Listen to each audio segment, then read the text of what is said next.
สบายดีพ่อแม่พี่น้องสาวยูทูบนี่มาเก็บหอยนี่หอยจูมื้อนี้มากับไอ้มาส่งก่อนเก็บสิมีอยู่บ่ห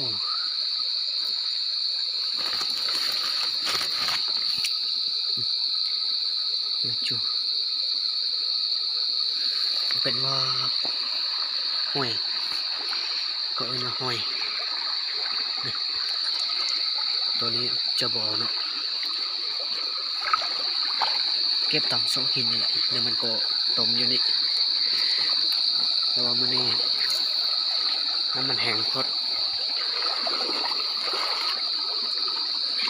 มีอยู่บางตัว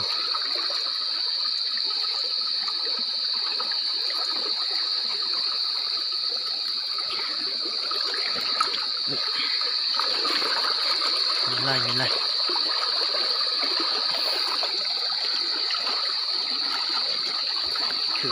คือกองแดดแล้วจับบ่ได้เจ้าแต่ตัวใหญ่เนาะเฮ็ดเมนูหลายประเภทแกงกินก็ได้แต่ว่าต้องตั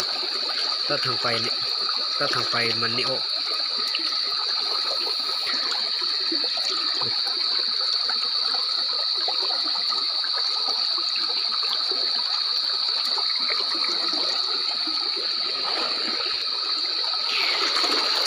เดี๋ยวขออนุญาตเก็บก่อนละมันหนึ่งเก็บได้หลายละจิตไทยให้บ้างว่ามันเป็นยังไงเก็บแต่จะสะโพกตัวใหญ่ว่ามันมีเนื้อ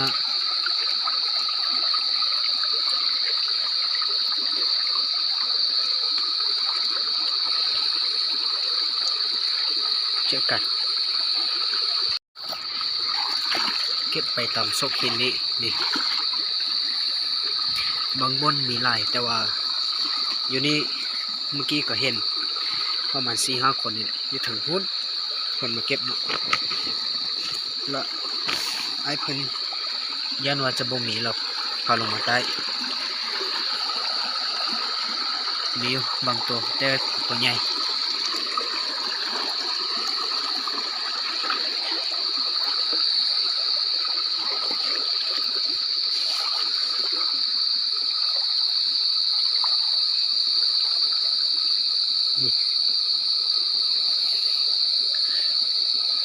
ได้เก็บแต่ปีละเทื่อเดียวเนาะนี่เพราะว่าช่วงนี้เป็นฤดูที่ว่าเกิดลูกแล้วแต่ว่าไก่ฤดูนี้แล้วนี่จะบ่ได้เก็บเพราะว่ามันมีลูก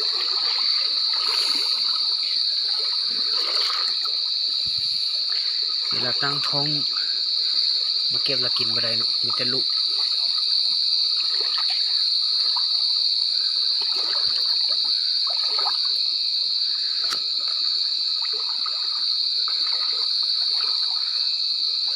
นี่ป่ะไปพุ่นแหละป่ะเห็นอยู่บ่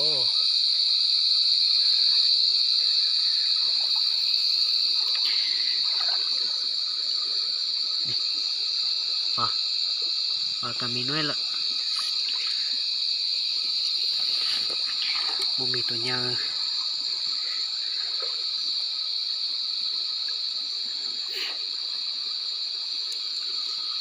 ไอ้เพิ่นเก็บอยู่พุ่นเก็บอยู่ใต้พุ่น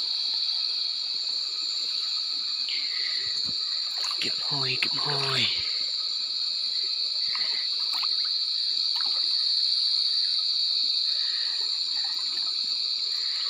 นี่คน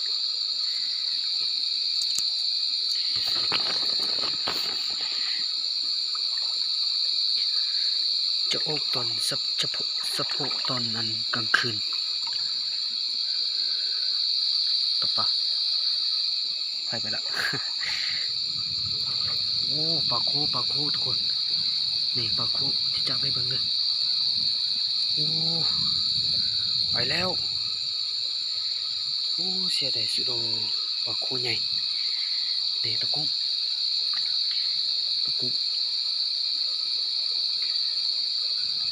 กุ้งน้ำห้อยนี่ใครไปละฟ้ากระห้องนี่กุ้งนี่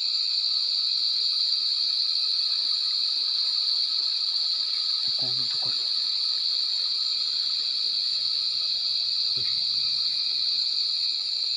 มาอยู่ติดแล้ว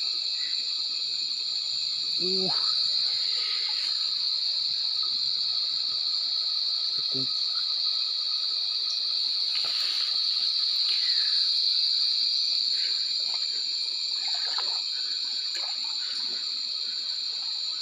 นี่อยู่นี่ก็ตัวนึงกุ้งน้อยเนาะแต่ว่าอยู่น้ำห้อยอันนี้ก็ใหญ่สุดแล้วฟ้าห้องละฟ้าก็ห้องบุ้มปั๊ม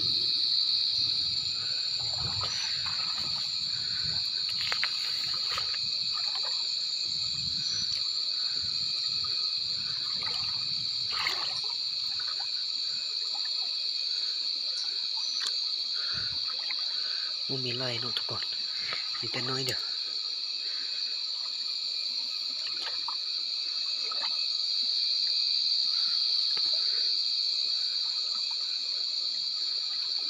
โอ้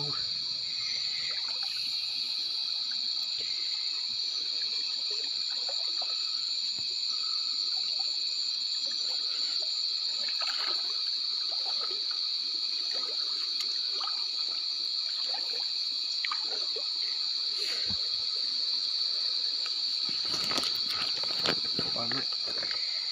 มีปลาน้อยเนาะนี่ปลาน้อยนี่บักเลยแต่ว่าปลาใหญ่นี่เพิ่นจะไปกินมันละ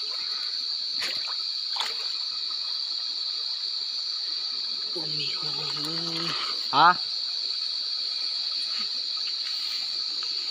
เพิ่นว่าบ่มีว่าซั่น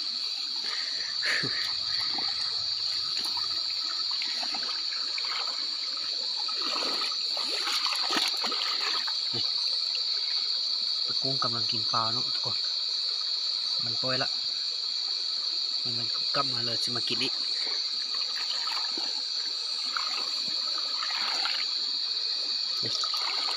หวยใหญ่สุดแล้วอันนี้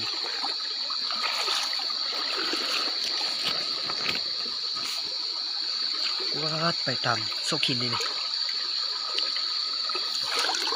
บางบนมีบางบนบ่มีบ่เห็นเลยน้ำใหญ่ครับมันโซกทางเข็มนี่แหละโซกทางเข็มนี้มันจะเห็นหรือบ่เห็นปลานี่อย่างไรเนาะแต่ว่าปลาน้อยบ่มีเลย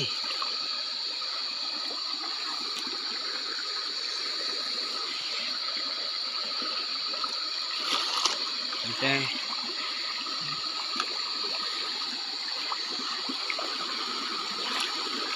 มีแต่ตัวปลา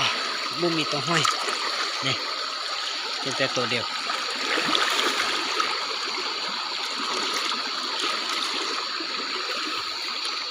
จะบ่เอาก็มีหลายแต่ว่าจะเอานี่คุณมีน้อยเพราะว่าเมื่อกี้ก็เพิ่นมาเก็บแล้วขึ้นไปแล้ว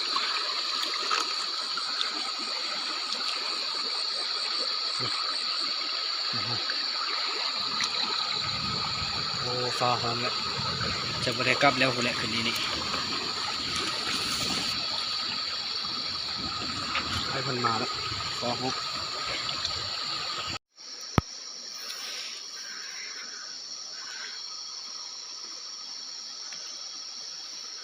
ที่เที่ยวนี้มันมีน้อยหนึ่งเพราะว่าน้ำมันบ่แห้งเนาะไอ้เพิ่นเก็บมาทางน้ำแห้งอันนี้เก็บมาทางน้ำบ่แห้งมีลายเหรอมีลายตัวใหญ่เด้นี่ตัวใหญ่คือแบบน้ำบ่แห้งนี่เขาสามารถเบิ่งเห็นได้นี่เบิ่ง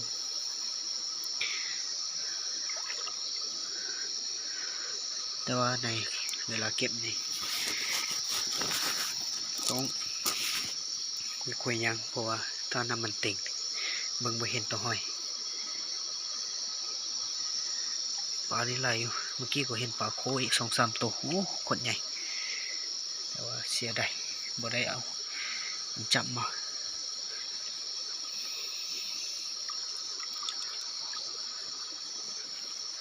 คุยยางละเก็บเนี่ยทุกคน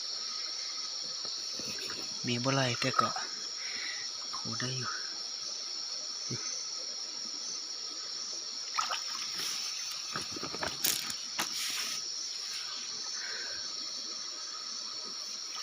เมื่อกี้ฝนตกเนาะ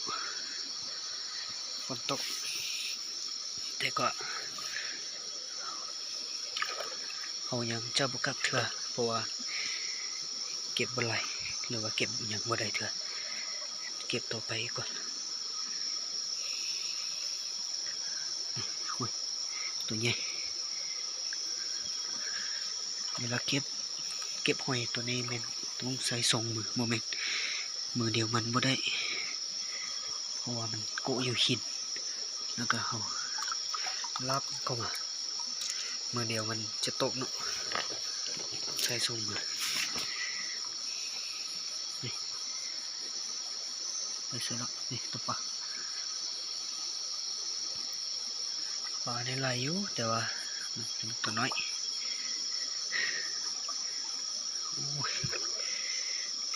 บ่เห็นแล้ว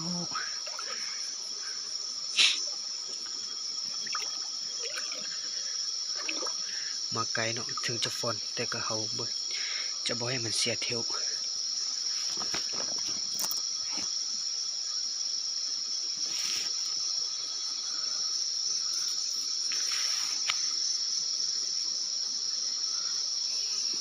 มีปลาอะไรปลาน้อย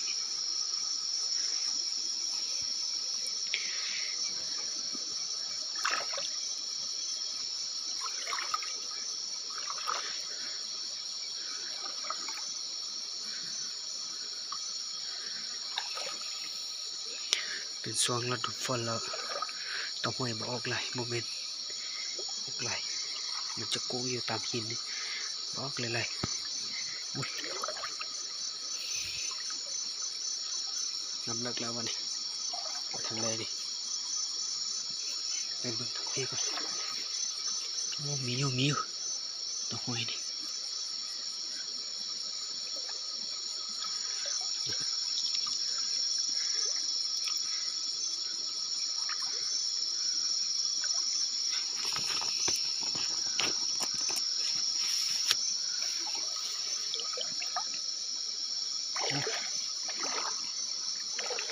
น้ำเลิกทางนี้มีไร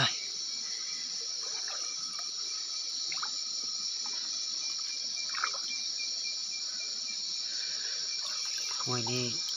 เป็นอย่างเราบ่เก็บทำว่ากินได้บ่มันก็กินได้แต่ว่ามันแบบมันรุดบ่ออกเนาะ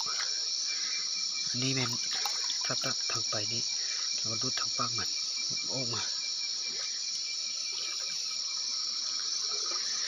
เป็นอาหารที่สุดยอด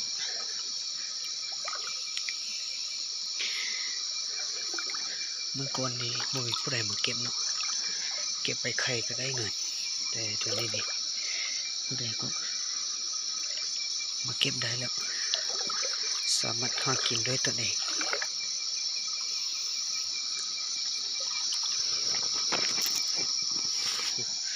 มาแต่พูน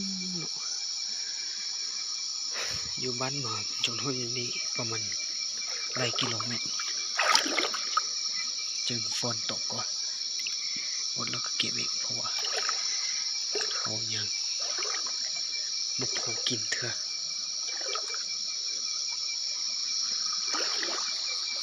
นี่เห็นอีกแล้วมันจะโกะตามหินเนาะ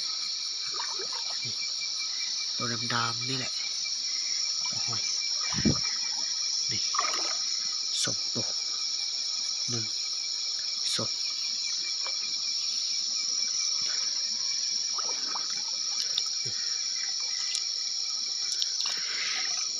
เดี๋ยวเก็บไปก่อนแล้วก็มื้อหนึงสิไทยทั้งหมดให้เบิ่งเด้อ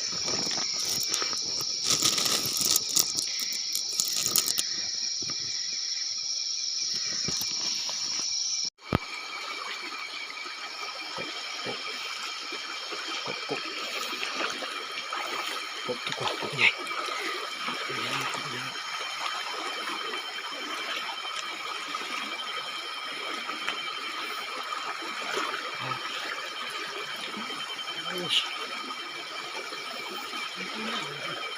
ฮะจัง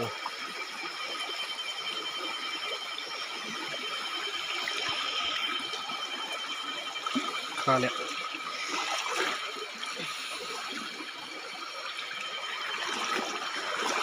โอ้ยใหญ่เลย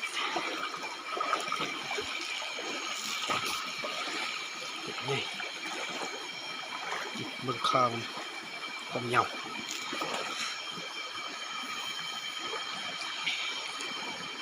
น้องเขาอยู่บนไว้เลอะละ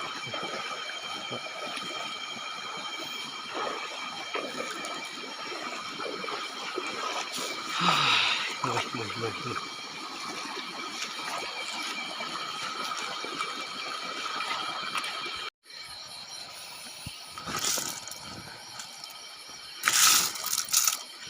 กันเลยเดี๋ยวเก็บทางไกลมาคนนี้สุดที่หนึ่งน้ำมันหลามอะไรที่หลังนี้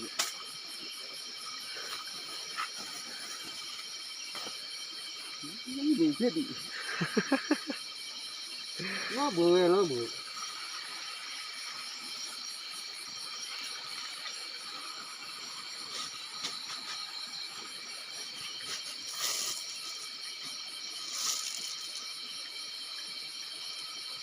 mình sẽ cái phụ thời phụ lẻ này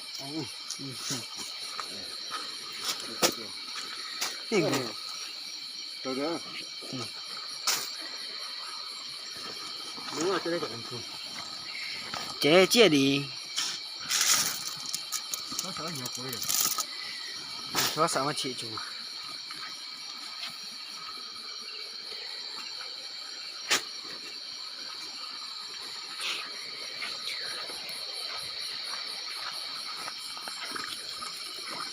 đâm kịp nó chắc luôn come on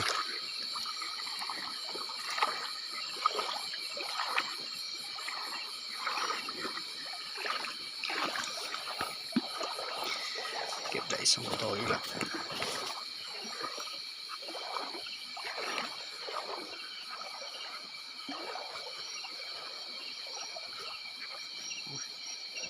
มันคุกขึ้นมา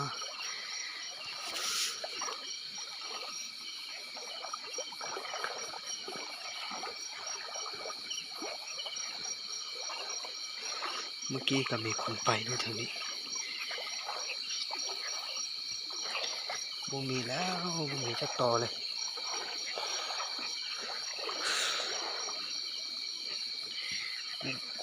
กูหายแล้วหายเลยบ้านนี้เก็บต่อสุดๆโอ้กูใหญ่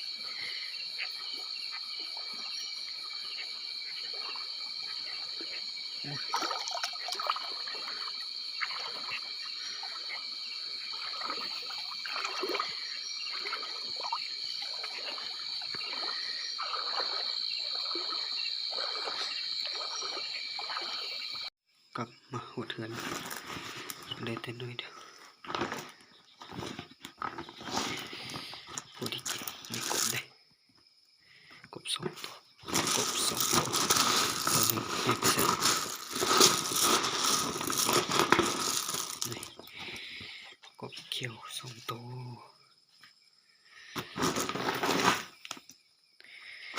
ถ้ามาคลิปนี้ก็อย่าลืมกดไลค์กดติดตามเพื่อบริพัตจะบริพัตคลิปใหม่ๆกด Subscribe ให้ได้เพื่อเป็นกำลังใจให้กับช่องหรือเบาหากิน